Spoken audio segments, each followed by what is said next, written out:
Tantsa ao Manjakandriana mametraka tanteraka ny fanantenany amin'ny marika Ravalomanana. Misehatra eo amin'ny tontolon'ny fizahantany eto Madagasikara, miantso vonjy amin'ny fanjakana, mila tsy hotafarina.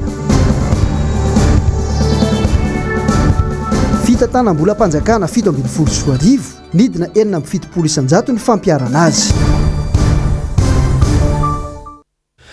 Mirabafinaritra tompolasy tomboko vavy amin'izao herinandro vaovao amin'ity alatsinainy 7 desambra 2024 ity. Ankasitrahana ihany koa ny fanjoina ao an-trany ny fampalalam-baovao eto amin'ny MBS ary anasana ianao ampitiavana sy ampanajana. Itoetra ao anatin'izany fotoana izany hatramin'ny farany araka ny fanatsidikitra atao anatin'ny lohatenim-baovao teo hatrany moa dia ny ona sy ny tafa tamin'ny mponina tao Manjakandriana ny filoha marika Ravalomanana tamin'ity androany ity.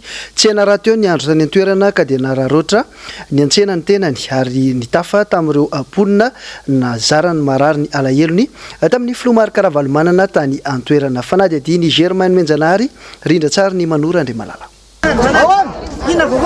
Bola yetu yani aye. Bola yetu yani awa. Bola makano atete. Nzara zay kanefa nizao zava-misy. Mijoro mbola tain'Andriamanitra zao dia mbola toy izay. Io ihany atsika. Ary 100 sasisy salama dada. Tsy maintsy atao 500 ariary ny kapoakany vary. Io no isan'ny fepetra ny raisin'ny fanjakana. Amalina ny fitaraina ny vahoaka amin'ny fidangany ny vidim-piainana. Vaolana ho an'ny mpanjify io. Saingy mamono ny tantsaha. Vaolana momba ny vary iriry ihany koa. Fa manao ahoana ny vokatra hafa izay mampikaikaika ny maro. Izany fitarainana izany no naboraka ireo tantsaha any Manjakandriana androany tamin'ny filoha marika Ravalomanana. Dana le tsiwa tena tsy malaky ny ady amin'ny kapoaka zao. Telonjato roa arivo basy zay tena tsy siasa tsy sinino. Nefa mizaza pia manano tena mafy mihitsy ty marina. Milanao amin'ny firenena. La mandalo mihitsy. Tokony mbola miandry president. Isan'ny nahitano. Dia moa zany mezaka hoe manao an'le zakany fahefan'ny vahoaka satria raha atao lafo be koa le izy dia lasa tsy mividy le olona dia na le mpivarotra na le mpividy samy tsy mihinana dia samy matiny ao. Tena maheno raha. Tena maheno. Aiza zay mbo tosika afameny vakiny dina hatramin'izay zero. Tsisy ninona lefa.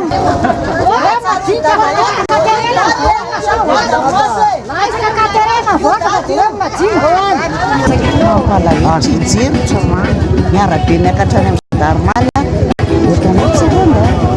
nalaina daholo ny beantso rehetrarehetra dia andray fanampiana ho an'ny beantso tany Manjakandriana tonga tany Manjakandriana zay rehefa voaka traiza rehefa hoe tonga tany nefany na ny Aimbilanja raha tsy nahita satria frely tonga vetika teo satria andray vola beantso tonga tany beantso zanandray Aimbilanja raha tsy voaray tonga fanampiana tsy nahazo mihitsy zany zay satria hoe tsy mifidy azy koa zay tsy mifidy any andro rajoely dia tsy nahazo ny distrika Manjakandriana.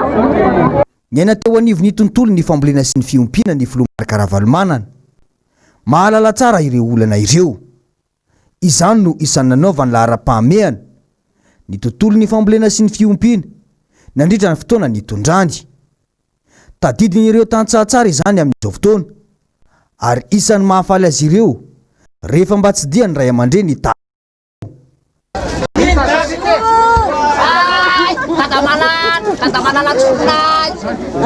Ndray tonga faly be zay. Faly be zay. Tena faly be zay. Sady nalahelo zay faly. Dia faly be zay zao. Manana fanantenana be zay amin'ny dady. Tena velony dady. Merci président. Ndeo mitandrazana dada. Zero vahoaka dada. Ankoatray dia maro amin'izao fotoana izao ireo tsapamboly amin'ny fokotany adingadingana any amin'ny komina ambanivohitra Ambatondrazakany no mikakaka tanteraka noho ny tsy fisian'ny rano tsy neto andrenivohitra ny any amin'ny tsimo ihany no iaran'ny kere fa fairano ihany koa zany ny any amin'ny faritra any Antsianaka iny amin'izao fotoana izao. Nisy ny tatim-baovao nataon'izy ireo miaraka amin'ny niry andrena amin'ny vony MBS Ambatondrazaka. Ritra ny rano amin'ny fokotanina dingadingana ka menakatana ny tambary very fanambola velona ireo tantsa ka sary lasa mifarlavo amin'ny zava-maty melona izy ireo. Vokatry le rano tsy ampy dia lasa maty tampoka zany le fambolena. Dia lasa mipirapona zany le vatan-dehilahy am'izao. Manjary resaka misotro ny tiary ny azo atao satria fa tsisy le asa amboly ianao ny tany maina. Raha ny volana oktobra no tokony anao ny raraketsa ary ny volana desambra no mamaraparana ny asa fanitsahana. Atreto mbola mangadiady ny tany fambolena. Ny fanjakana natao ianteherana tsy miraharaha izao fasarana ny tantsa izao. Mila fanampiana zany ny tena marina raha ohatra ka hoe mety zany raha mba misy fanampiana. Raha mifantatra ihany koa akoatra ny tsy fisian'ny rotsakorana amin'izao fotoana izao dia manapitrotraka ny fahatarany ny taopambolena amin'ity 24 raika amin'ny 24 ity ny faratsiny ny fotodrafitrasa ara-pambolena any amin'ity tanàna dingadingana ity. Fon'ny fitondran'ny filoha Marc Ravalomanana no nisy ny fikojakojana farany ny fotodrafitrasa any an-toerana. Toy ny Rafotsibe Verlona izy ireo ankehitriny ka miandry izay hikatonany. Eo amin'ny sehatry ny fizahan-tany kosa indray dia miaina ao anatin'ny fitaintainana tanteraka ao anatin'ny olana goavana ny resaka fizahan-tany eto Madagasikara amin'izao fotoana izao. Raha ny vinavinany ireo apahay momba n'izay fizahan-tany izay dia hatramin'ny taona ho avy isika no mbola hisedra ny mafy amin'izao fotoana izao. Ny mpisehatra ny vonitira teo ihany koa moa dia manao ny fikaonan-dosy ny rehetra azo atao fa nefa ny fanjakana dia manitsy tadiny. Nisy ny fanadihadiana izay noentiny Ravarazafy Mahenina sy Mateo Prince androany mikasika izay. Atepoka voalohany no tsy dian'ireo mpisehatra eo anivon'ny fizahan-tany ny tokony andraisan'ny fanjakana na ireo mpiara-mobinatoka ara-teknika sy ara-bola ny fandoavana ny vidin-jiro sy rano sy volana voalohany ity taona ity. Faharoa, ny fandraisana tanana latsakemboka alohany amin'ny KNAPS ny 9 volana farany taona. Mangataka ny jerena manokana ny hetra alohan'izy ireo amin'ny fanjakana ihany koa ny fivondrona ben'ireo mpisehatra amin'ny tontolon'ny fizahan-tany manerana ny nosy.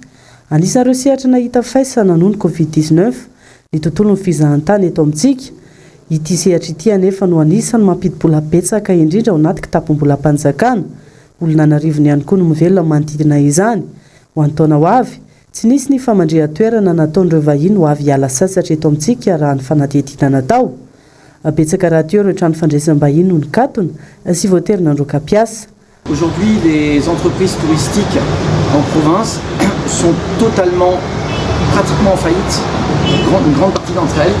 Elles ont utilisé toute leur trésorerie pour pouvoir subvenir à l'entretien de leur outil de travail, pour pouvoir espérer accueillir des touristes. Et finalement, ces dates se repoussent et les gens sont épuisés.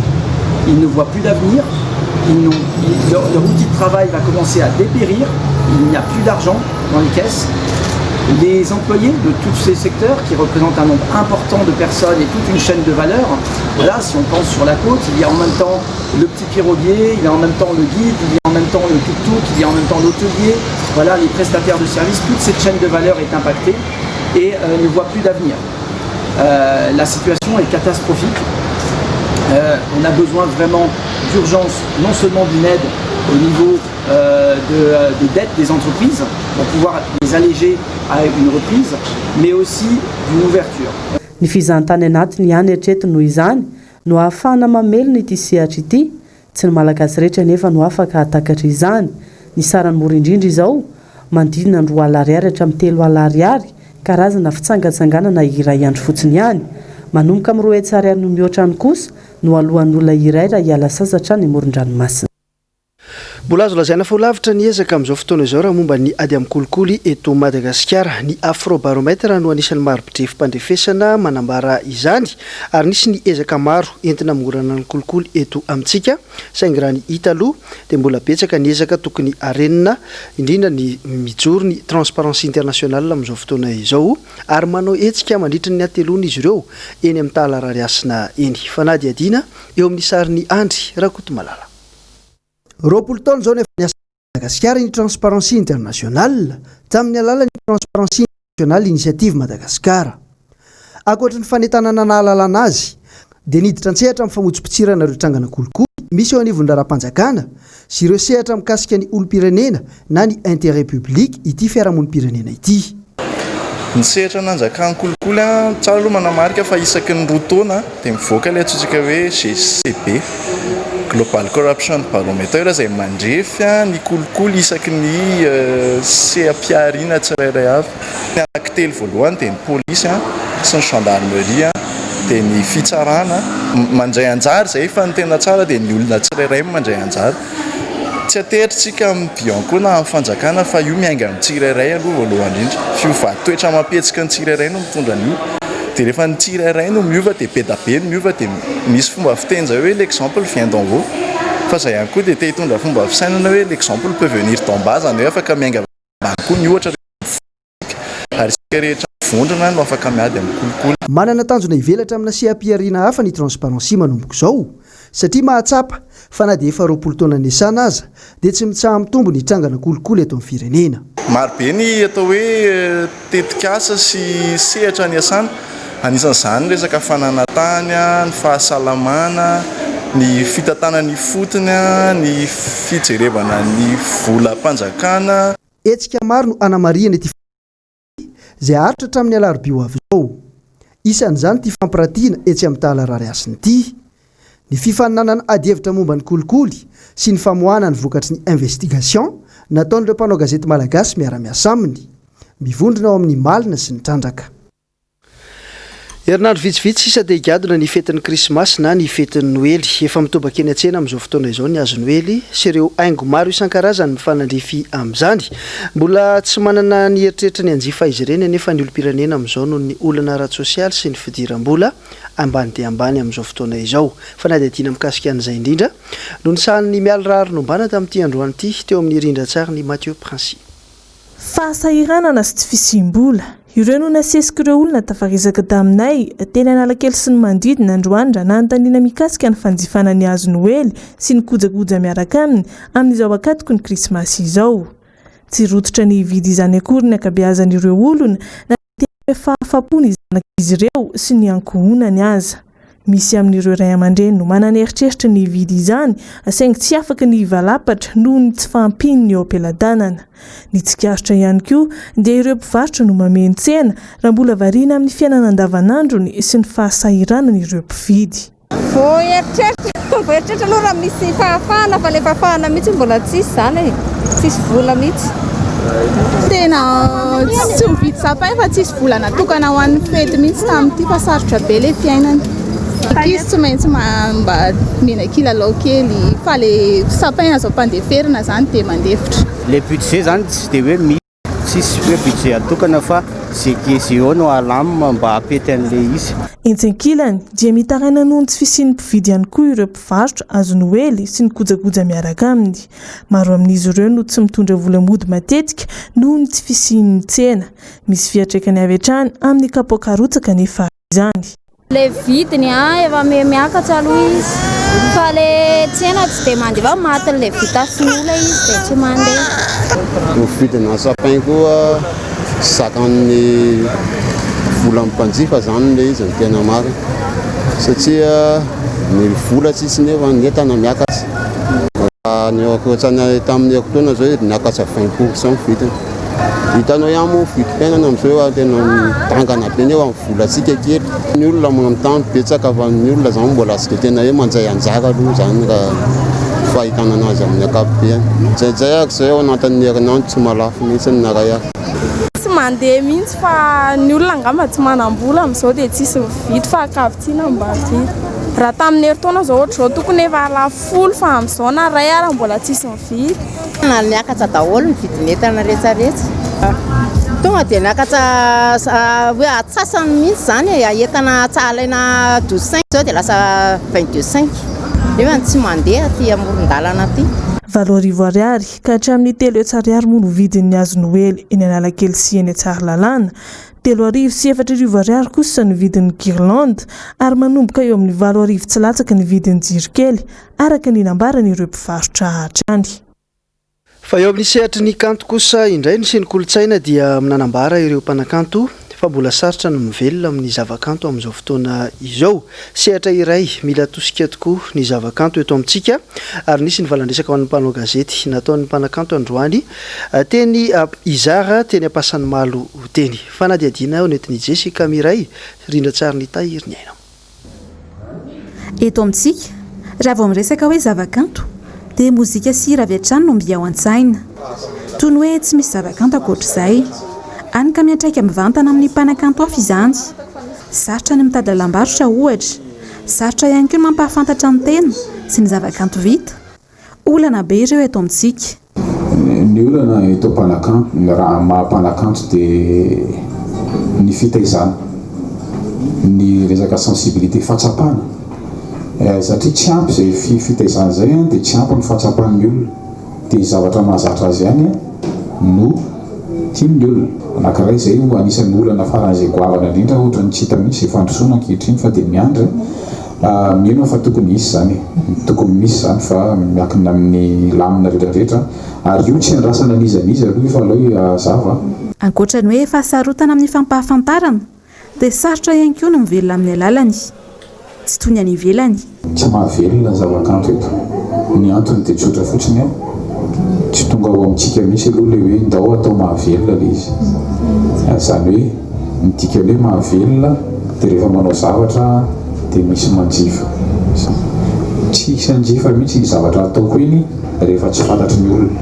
Ny fampahafantarana ny zava-dehibe indrindra. Zay mahatonga le hoe ny promotion fanomezana lanja fampahafantarana zay rehefa mampahafantatra ny zavakanto ataon'ny artiste miaraka aminay dia tsy milonina fotsiny amin'ny média traditionnel fa tonga dia makeny an-dalana zay satria iny no lalana akaiky indrindra ampahafantarana. Dia izay zavatra izay anisan'ny tena hoe olana be mahatonga anazy tsy mahavelona mandraka kehitriny raha tsy hoe anga hiditra amina talenta efa faran'izay efa fantatra fa mandeha sy malaza. Ny Zary Galerie izay misy ny fikambanana La Tenturerie dia toerana iray mampiranty ny asana mpanakanto maro.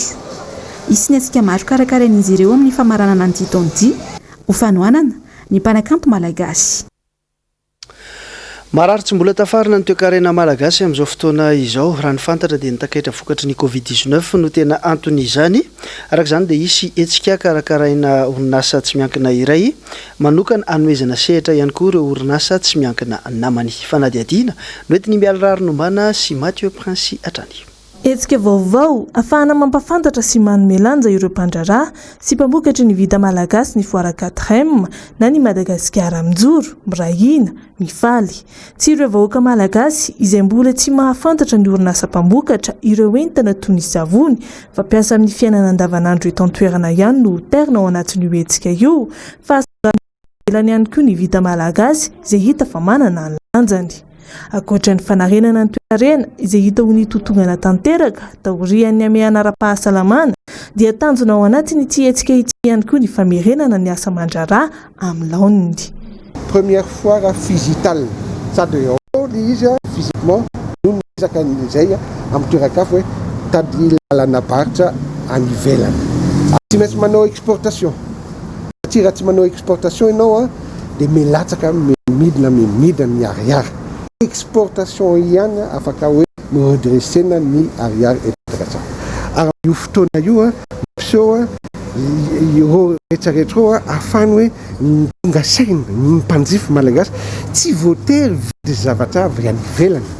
Tsy manakana hoe vidy zavatra avy any ivelany fa tokony jerenareo ihany inona zava-misy eto Madagasikara. Hafa misy na ny olona any ivelany malaza hoe te hividy le izy. Zay le hoe anao io l'économie de la distanciation io plateforme afin mampiseho à travers le digital zany any ivelany zao ny zava-misy eto Madagasikara.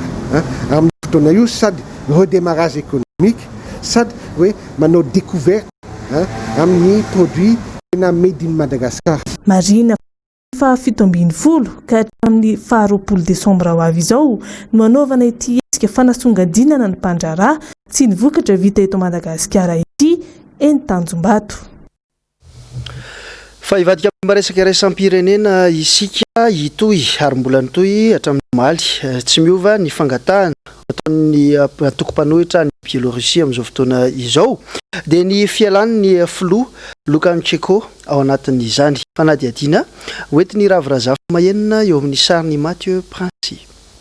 Atao Minsk noho ny fampitona omaly ireo mpanao fihetsiketsehana mangataka ny alan'ny filoha Alexandre Lukashenko hatrany saika nahitana fitangoronana avokoa ny faritra rehetra tany an-toerana ny sambotra avy hatrany ny polisy ka olona manodidina 300 isa teo no tratra nandritra izany mandeha fiara mitandro filaminana manao fizahana ny toerana mety na enon'izy ireo fa misy fitangoronana voasakana avokoa ny toerana rehetra na ahafahana ny azo ny tanàna ny Minsk dia tapaka ny volan'okotra teo moa efa nanomboka ny fihetsiketsehana atao Biélorusie noho ny fanakanana izany sy ny fisamboran'olona anjatony ny asatra ny fihetsiketsehan'olona hatramin'ny iray hetsisa hatramin'ny siny izany hetsika izany olona efatra no namoniaina nandritra ny fisamborana azy ireo na taorian'izay mihoatra io isy io anefa no isan'ireo namoniaina raha ny fantatra ireo no tanàna ponja kosa na mitsaliana na ihany koa nalefa sisy tany nandatsaka sazy ho an'ny filoha Lukashenko sy ireo mpiara-miasa akaiky amin'ny vondrona Europeana no ny alabaty sy ny fampiasana herisetra amin'ny olona tsy manaiky ny alo eo amin'ny toerana anefa ity farany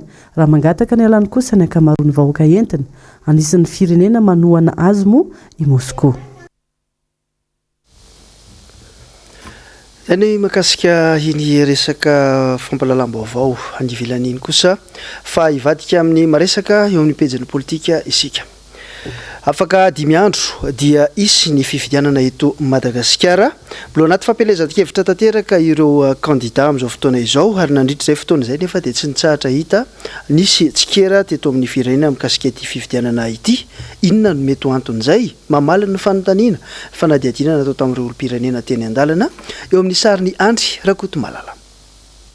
Efa hita soratra ny am-piandohana fa sarisarina fifidianana ny isy eto Madagasikara amin'ny 12 Desambra. Tsy ny mpanohitra ihany no tsy mankasitraka ny anatanterahana izany fa manam-pirofo izany ihany koa ireo olom-pirenena. Marina fa ireo mpifidy vaventy no voakasika mivantana amin'ity fifidianana ity fa amin'ny mahafiainam-pirenena azy liana sy mahara-baovao mikasika izany ve ny olom-pirenena. Ianao ve mahafantatra misy fifidianana eto amintsika eto Madagasikara? Za aloha tena tsy kopy mihitsy hoe misy fifidianana eto fa juste fantatro fotsiny hoe fifidianana inona misy ity inona moa filaza azy teo hoe sénateur sa inona sa zay fotsiny juste fantatra fa zay moa raha malala fa tena efa mitolona atao amin'ny fitadiavana dia sarotrarotra le amahantatra an'ilay vaovao izy fifidianana viato sa ahoana ny resaka politika ty mamay be. Za aloha no tsy m'intéressé anazy izy le social vahoaka aloha ny eritreretina so fa za aloha tsy m'intéressé anazy fifidianana zany tsy dia m'intéressé ana loatra le izy. Tsy dia important loatra le satria tsy zavatra mandeha amin'izay lohany mihitsy le zavatra zany. Aleo mihitsy araha ny tena aleo foanana aloha izy izay tena mety le fifidianana raha ny tena marina. Tsy dia intéressé amin'ny mihitsy satria tsy hita mihitsy le izy hoe le vokany any aminay zany tsy fantatra mihitsy hoe raha misy ny olona voafidy ety dia inona amin'izany tombontsoa azonay any amin'ny faritra. Fantatro tsara mihitsy hoe isan'ny fifidianana sénatorial amin'ny 11 Desambra. Nefa antsika zao 7 zao androany ka presque eo amin'ny 5 jours sisa 4 jours dia tonga le 11. De toute façon raha ohatra nefa zao tsika anao anatin'izay ho an'izao lasa ohatran'ny forcine be le fifidianana. Tsy mahefa hoe $1 par personne ny tokantrano indray tsika zao mizaka atsasa $.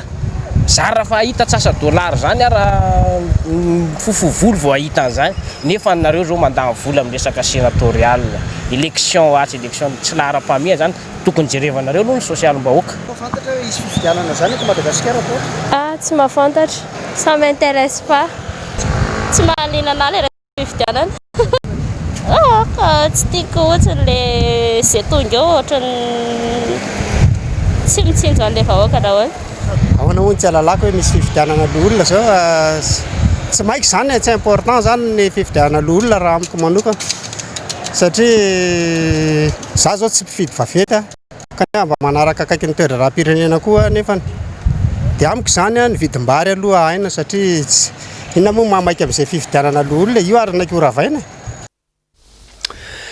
eo amin'ny lafim-baovao madidina ny resaka politika izay hatrany dia miaina tanteraka ao anatin'ny fantrandra malagasy amin'izao fotoana izao. Hita rafana izany fisian'ny asa sy ny tsy fisian'ny sakafoanina ary ihany koa ny tsy fisian'ny rano fisotro madio.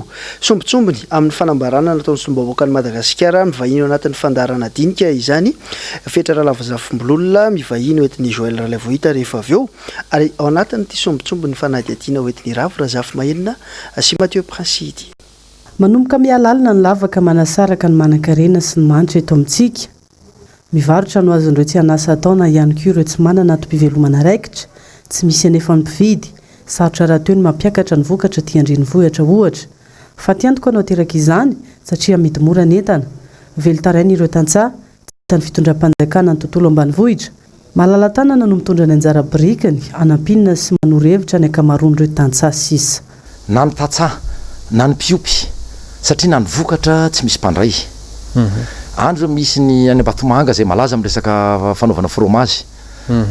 Ao ny tantsaha rehetra amin'ny akapobeany na mpiopy na mpamboly araka ny teniko teo dia tena mikorosy satria tsy niany irery fa iraisan'ny era Madagasikara mihitsy izany hoe fikorosy fahan'ny fahefa-mividy zany.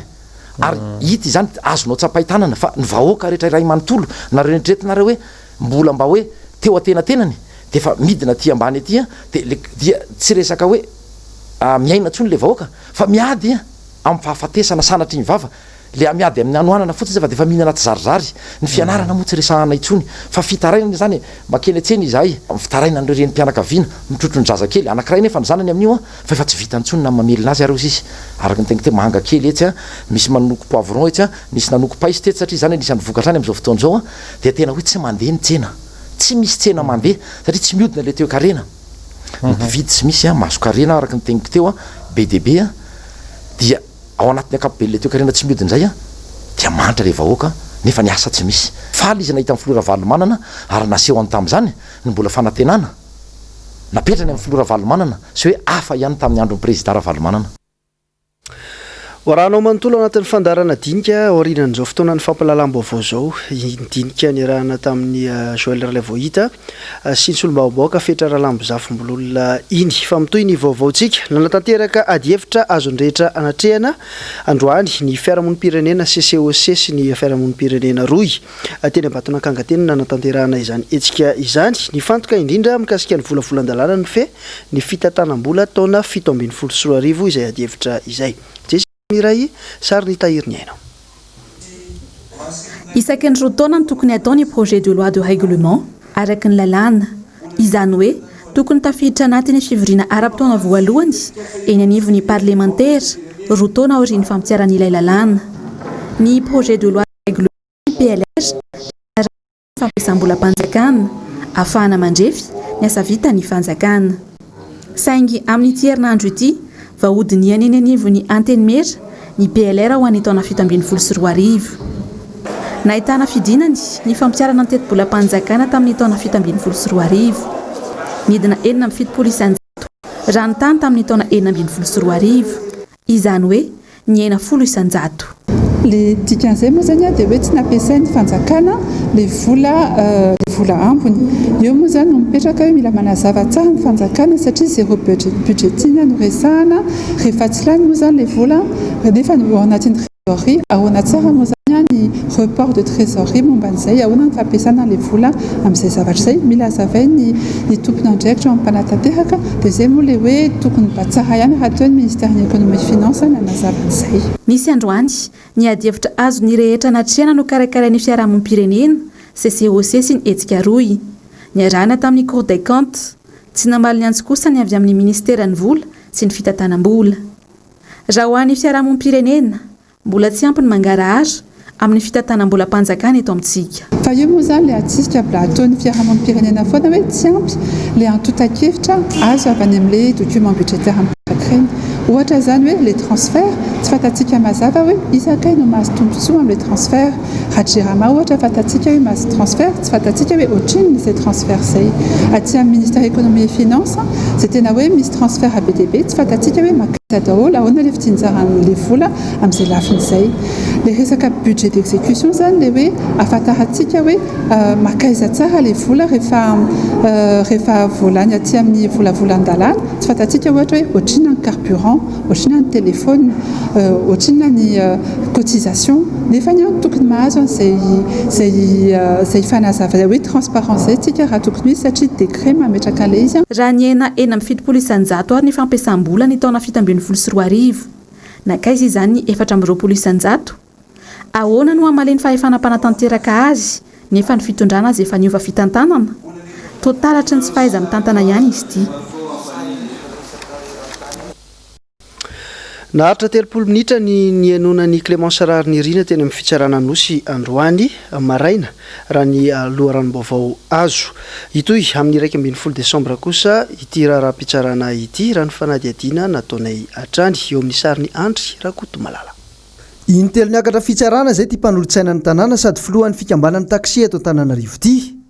Resaka manodidina ny taksi sy ny filazana vaovao tsy marina mikasika ny ben'ny tanàna ny votoatan'ny fitoriana azy raha ny voalaza. Mbola tsy nisy aloha hatreto ny didim-pitsarana fa nanizingizina kosa raha matoa Clémence Rarnirina fa ny marina no ijorony. Ny zavatra votra ihany koa tao anatin'ny fitsarana tiako tsidrina amintsika ihany ary amafisika tao anatrehana mpanao gazety dia hoe le izy lasa ohatrany hoe fijeriko azy atao zay anenjehana ny tenako na dia ataontsika hoe tsy misy idirany amin'ny resaka asana mpanolontsaina raha le nitoriana androany fa atao zay anenjehana ny tenako Clémence Rarnirina mba ho condamné mba azo ataontsika hoe fanasaziana dia miaingy amin'izay fanasaziana izay raha pitso no entina anesorana ny tenako tsy mpanolontsaina satria fantatritsika tsara fa efa misy fitoriana roa indroa miataona roa sosina miandry ihany koa ao amin'ny tribunal administratif dia zany hoe fijeriko azy zany dia entina anatevenana an'izay fangatahana fanesorana ny tenako amin'ny toeram-mpanolontsaina zany ny anaovana an'izao fitoritoriana ny tenako zao ataoko hoe fitoritoriana le izy satria raha ohatra ka atao hoe mitombona ny fanenjehana dia amiko lasa le fanehoan-kevitra eto amin'ny tany firenena mihitsy lasa remis en cause lasa tsy malalaka tsony zany ny fanehoan-kevitra satria ny zavatra nataoko dia tsy misy afa-tsy naneho hevitra ny amin'ny fahitako zavatra anankiray fa tsy fanaratsiana velively mibeny tanàna. Tsy namela irery ty mpanolontsaina ny tanàna ty teny amin'ny fitsarana ihany koa ireo namany atao ny fikambanan'ny taksina Antananarivo ireo mpivarotra izay ny fanohana tamin'ny fon'izy ireo nanana raharaham-pitsarana tamin'ny commune ihany koa.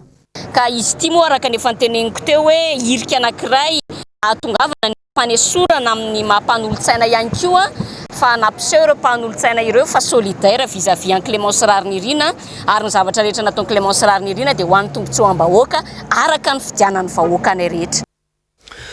Misedra olana goavana dia goavana amin'izao fotoana izao ireo tantsaha mpamboly eny amin'ny lemaky be tsy mitatatra iny noho ny tsy fahampiana rano manondraka ny tanimbary anarivony hektara no ahina ho tsy tomombana ny fambolem-bary amin'ity taona ity raha ny fanazavana no entin'ireo olona eny antoerana ary mipetraka ho aia ho an'ireo tantsaha ireo ny mpamboly sy ny mpiomby zany no hoe misy manao fanahiniana manodina ny ranon'izy ireo izay tokony isitraka izany amin'izao fotoana izao misy ny fikatsaham-baolana izay ataon'izy ireo sy ny fikaonan-doha ho tanterahana manerana ny commune 5 manodidina izany amin'ny alakamisy ho avy izao. Ravirazafy Mahenina, Andry Rakotomalala.